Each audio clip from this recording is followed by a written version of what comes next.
Today we are in Vestfold and Andebu NAF Gokart track. They have a nice track. It's fairly flat, wide, as you can see. It's a fast track, so I reckon a professional go-karter would love this track. They have nice facilities.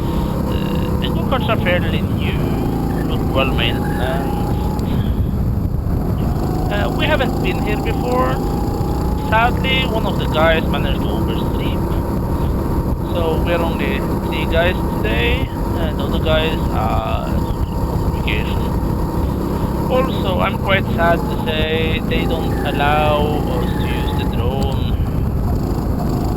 I have a camera mounted on the back of my helmet, but my adjustment wasn't good, so you could only see skies on it, so it's no interesting shots from that one.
As you can see, I don't have my best of days. I'm lagging a little bit behind my friends.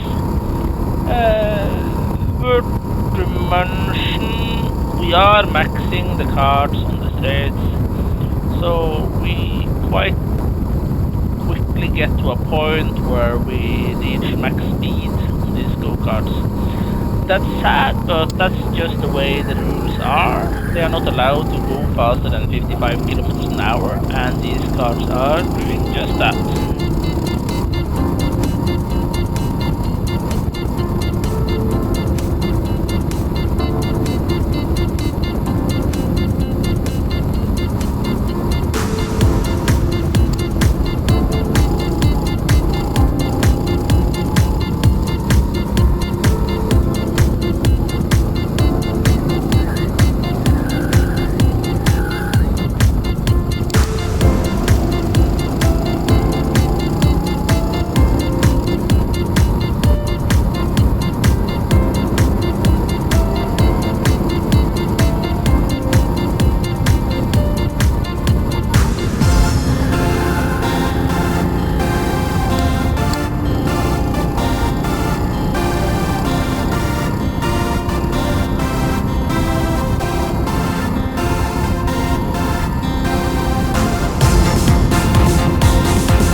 to the end of this heat, I would have to say thank you for watching. Like it if you liked it. Subscribe to my channel would be really appreciated. As you can see, it has started raining. Some people might pack up, call it a day, go home. I'm not some people. We decided, let's wait a little while, let it rain more, then we can drive on really wet surface while it's raining. And we did. There is 2 more heats coming. Today at least was a slow day here. When we came, there was no other people. There came a couple more while we were here. But if you want to get in touch with this Gokart Center, I will leave the address in the description. Hope you liked what you see. Thank you and goodbye.